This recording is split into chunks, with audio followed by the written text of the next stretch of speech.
Elena Casas. Elena, of course, it's a big day here in France, particularly for François Hollande. He's being inaugurated as president, as we've mentioned. How have the papers been covering that? Well, Aujourd'hui en France has got all the secrets of the inauguration, or at least according to their front page they do. So they lay out a chronology of what's meant to happen today, minute by minute. At 10 o'clock, of course, when François Hollande turns up at the Élysée, he's going to have a secret tête-à-tête with Nicolas Sarkozy when no one else will be in the room.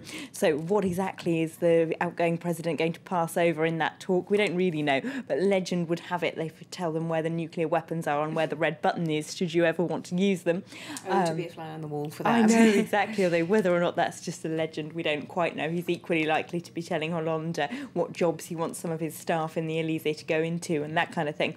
Now, how is this going to be different than this handover from previous years? Well, the paper says François Hollande is hoping to keep this as low-key as possible. After the official handover, he will, of course, do a big parade up the Champs-Élysées in a convertible and lay some flowers on the tomb of the unknown soldier and so on. But then, for the big lunch afterwards, he's trying to keep the guest list small. He's just inviting his nearest and dearest and closest political collaborators, as opposed to his entire family like Sarkozy did 5 years ago. So he's certainly trying to mark a difference in style, if you like.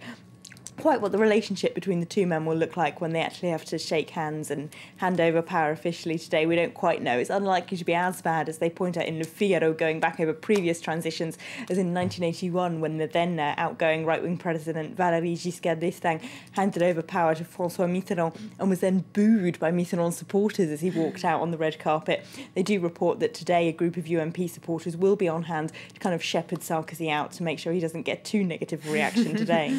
OK, well, as well as all the big pomp and circumstance, some suspense as well, because we're hopefully going to find out who the new Prime Minister will be later today.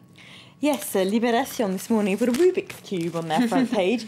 It's the headache of the casting. All of these people are well-known socialist politicians, and François Hollande has to work out which of them need to be slotted into which cabinet jobs. The cabinet, of course, isn't announced until tomorrow, but Hollande has already made things quite difficult for himself. They do point out in that paper, not only does he have to keep a lot of different political views, different political currents in the Socialist Party happy, he's also promised to appoint an exactly equal number of men and women ministers, which is going to be a little bit of a headache because there aren't that many experienced, qualified women in his inner circle. They are mostly men. Then there are what are called the big beasts of the Socialist Party by the French press, people like the outgoing head of the party, Martine Aubry, who of course stood against him for the nomination, people like Manuel Valls and former Prime Minister Laurent Fabius. They've all got to be found some quite big portfolios, otherwise they're likely to be unhappy. And then there's Green candidates, Green ministers, which need to be in this government because of the agreement signed between the Socialists and Greens back in November last year. Then after the parliamentary elections in a few weeks' time, they might also need to put some communist and far-left ministers in there. So it is all a bit of a headache. But who's going to lead up this complicated cabinet? Well, the smart money, or most of the paper's money anyway, seems to be on Jean-Marc Ayrault, who is the head of the socialist group in the Assemblée Nationale in Parliament. He's been in that job for 15 years and he's been mayor of Nantes for 23. And before that, he was a professor of German, so he's got some international experience there and also quite a lot of experience in running the rather complicated Socialist Party in the Assemblée. He knows all the parliamentarians very well and so on. Although a lot of the papers are saying that in going for Ayrault, who is a close collaborator and a good friend of François Hollande, he's perhaps avoided what might have been the most popular option. As Les Echos points out, polls of socialist voters have consistently said they wanted to see Aubry in the Prime Minister's job, but the personal relationship between Hollande and Aubry has unfortunately been dreadful for a number of years.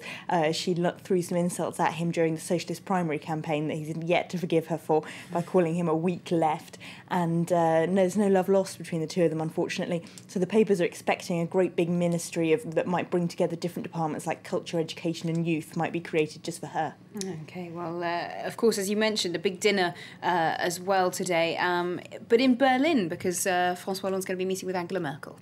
Yes, that really shows, doesn't it, where his priorities lie. His first dinner as president will be eaten not in Paris, but in Berlin with Angela Merkel.